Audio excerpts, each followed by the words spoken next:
بسم اللہ الرحمن الرحیم انا اعطیناک الکوثر فصل لربک وانحر ان شانئک هو الابتر صدق اللہ مولانا العظیم۔ ہے نبی کریم صلی اللہ علیہ وآلہ وسلم، ہم نے تم کو کوثر یعنی بہت زیادہ بھلائی عطا فرمائی ہے، تو اپنے پروردگار کے لیے نماز پڑھا کرو اور قربانی کیا کرو، کچھ شک نہیں کہ تمہارا دشمن بے نام رہے گا۔ صدق اللہ مولانا العظیم۔ اللہم صلی علی محمد وعلی آل محمد وبارک وسلم وصلوا علیہ۔ ناظرین کرام، السلام علیکم ورحمۃ اللہ وبرکاتہ۔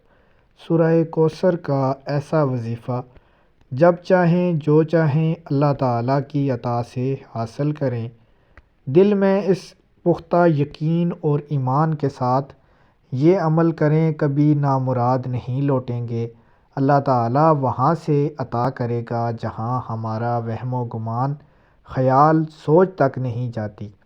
سورہ کوثر بزرگان دین کا آزمایا ہوا وظیفہ اور حضور سرور کونین آقا محمد رسول اللہ صلی اللہ علیہ وآلہ وسلم کے صدقے رب تعالیٰ کی عطا سے آپ کو سب کچھ حاصل ہو جائے گا۔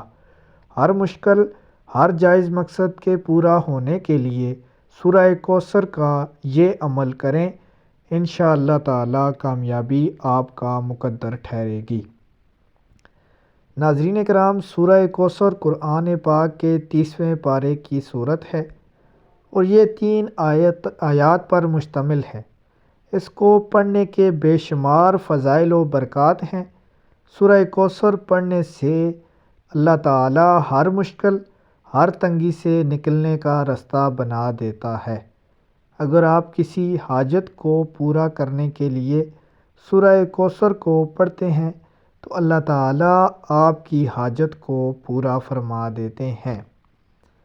پڑھنے کا طریقہ انتہائی آسان ہے۔ پہلے 2 رکعت نماز نفل حاجت کی نیت سے ادا کرنے ہیں۔ ہر رکعت میں 1 مرتبہ سورہ فاتحہ کے پڑھنے کے بعد 11 مرتبہ سورہ کوثر اور 11 مرتبہ سورہ اخلاص پڑھنی ہے۔ جب آپ 2 رکعت نماز نفل حاجت ادا کر لیں، اس کے بعد جائے نماز پر بیٹھ کر پہلے 3 دفعہ درود ابراہیمی پڑھنا ہے۔ اس کے بعد آپ نے 129 مرتبہ سورہ کوثر کو پڑھنا ہے۔ اس کے بعد آپ نے آنکھیں بند کر کے اللہ تعالیٰ کا یہ اسم مبارک یا سمیع کو 100 مرتبہ اپنا دعا، اپنی حاجت ذہن میں رکھ کر، تصور میں رکھ کر پڑھنی ہے۔ آخر میں 3 مرتبہ درود ابراہیمی پڑھنا ہے اور پھر رو رو کر اللہ تعالیٰ سے دعا مانگنی ہے۔ دعا میں حضور سرور کونین آقا محمد رسول اللہ صلی اللہ علیہ وآلہ وسلم کا وسیلہ اور آپ کی آل پاک کا وسیلہ پنجتن پاک کا صدقہ دے کر دعا کریں۔ انشاءاللہ تعالیٰ جو بھی مانگیں گے صبح ہونے سے پہلے حاجت پوری ہو جائے گی۔ اللہ تعالیٰ آپ کا اور آپ کے گھر والوں کا حامی و ناصر ہو۔